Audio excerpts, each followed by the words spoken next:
Everything's going fine. I'm paying for lunch and dinner. We're having a great time. We're socializing. We're meeting everybody. All the friends, all the cousins, everybody else. We're meeting everybody. And the preacher goes, yeah, but you really don't know this woman. She's lazy. She can't even clean her own room. I mean, you're going to expect her to clean the whole house every day?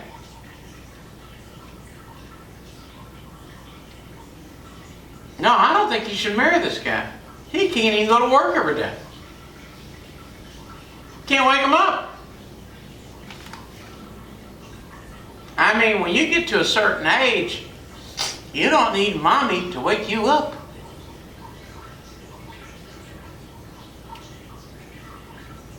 I mean, it just comes to a certain point in time that you have to learn to take responsibility for yourself.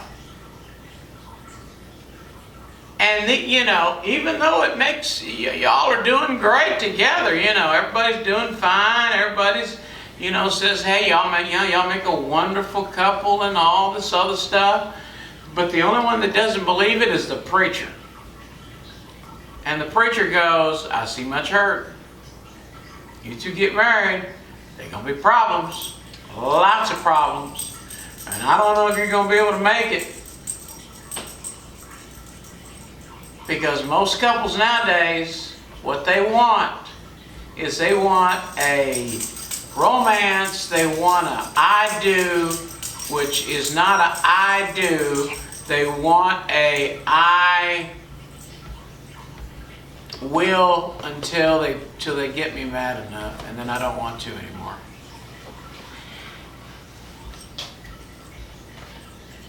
When they don't satisfy my needs, I don't want them anymore. I just don't want them. I mean, this guy's not getting his promotions good enough for me. He's not making enough money. I have to work to get the basic things that I want, and I don't want to work. I want to stay home. But because, I want he can't produce all that money, and I have to work too. So now you got a bad attitude. Again, remember, the courting, it's going great. Does that make sense? Courting's fine. Everybody's happy. Happy, happy, happy, happy. But if the preacher ever tells you, I don't think it's going to work. And if it does work, you're going to have to learn her laziness, because she's not going to clean the house. You're going to have to play maid at least once a week to help her clean the house. Then you got to force her, because she don't even really care.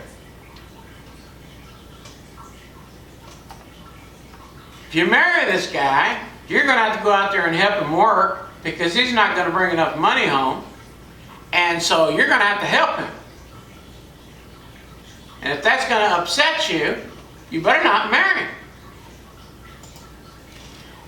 When a preacher talks, and even though he has no idea what's going on, the captain knows more about shipping.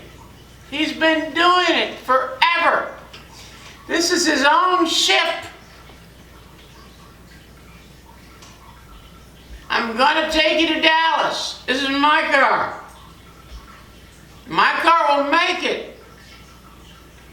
You tell me you want to give me $200, bring you to Dallas, and come back, and you're going to give me gas money too? No problem. Hop in. No, there'll be problems. Now who are you going to believe? You going to believe the preacher? You're not going to believe the preacher. Paul has told the centurion and the guy that owns the ship, he says there is problems coming up ahead. Paul admonished them. He told them it's going to be dangerous. He said, He says it's going to be dangerous. There's going to be a fast.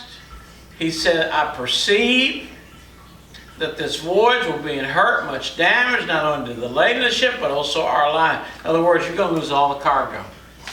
Now, this guy has insurance. He's bought insurance because this guy doesn't want to lose all his money. So he's got insurance on his boat. He's got insurance on his produce. He had to pay 10%. Okay? Now, the insurance company goes, hey, he's done this 1,000 times. If he says he can do it, he can do it. Go for it. So finally, nevertheless, the centurion believed the master, the owner of the ship, more than those things which were spoken by Paul. In other words, they would not listen to the preacher. The preacher said, we don't need to do this. And they said, we're going to do it anyway. Now, it doesn't matter what it is. All right? I mean, my dad one time, he put an 8-cylinder in, and I forgot the name of the car we had. It was a sports car, had a little bitty four-cylinder engine, but he wanted to put a bad boy in there. He wanted to put an 8-cylinder. He said, I can get that sucker to fit in there. I can torch it and weld it, and I can get that thing in there. And I'll make it fit. I said, hey, it's free. Go for it. You know what happened? It got so heavy, it went just like this. And the car is leaning like this. Down. You know why? It's too heavy. You know what we had to use for shocks? You ready for this? 2x4s. 2x4s are not shocks. Okay? It is a rough ride. You're driving down the road and your shocks are now have 2x4s in there to hold it up. Every time you hit a bump, it's going to hurt you. It's going to hurt because you feel every part of that hole. When the preacher tells you, don't do it, he has an insight that he has no knowledge of. Just because the preacher doesn't know anything about that, if he tells you don't do it, don't do it. They don't listen to him. And because the Havens was not commodious to winter in, the more part advised to depart thence also. In other words, they didn't even have a place to stay in the winter. So first of all, the centurion goes, listen, even if we stay here for the winter, there's not enough provisions. There's no place for us to stay. We have to go. We have to keep going forward. There's no turning back. We got to keep going. Got to keep going at this. No stopping now. Okay. And advised to depart therein also, if by any means they might attain to Phoenix, and there to winter, which is the haven of Crete, and lie toward the southwest and the northwest. So they said, we can get there. And when the south wind blew softly, supposedly they had obtained their purpose, loose this, they sailed close to Crete. So they're doing pretty good right now. Yeah, I think the preacher, you know, he says it wasn't going to be a bad trip. Man, we moving, man. We moving. I mean, we got the sails are up. We're moving full blast. Everything's going wonderful. And then all of a sudden, arose a tempest wind called Aphrodite. And when the ship was caught, could not bear up to the wind, we let her drive. In other words, we didn't even try to steer the boat anymore. Whichever way the water made a turn, that's the way we let the boat go. If it went to the left, we went to the left. If it went to the right, we went to the right.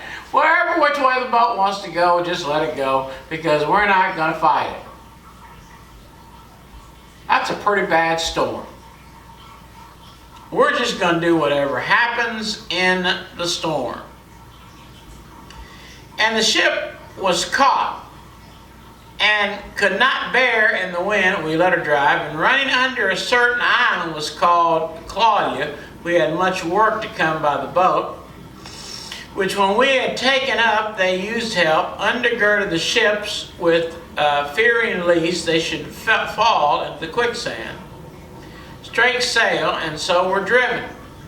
What they've basically done is tied a chain, ropes, all the way around the ship. You know why? They don't want this boat to break in half. And so they have literally tied ropes all. I mean, this was not a well-made boat. I can see that already. They're tying. They're stuck on an island, and they said, now that we got the chance, let's tie this boat up. We want somebody get out there, let's go around, at least we get stuck in the quicksand.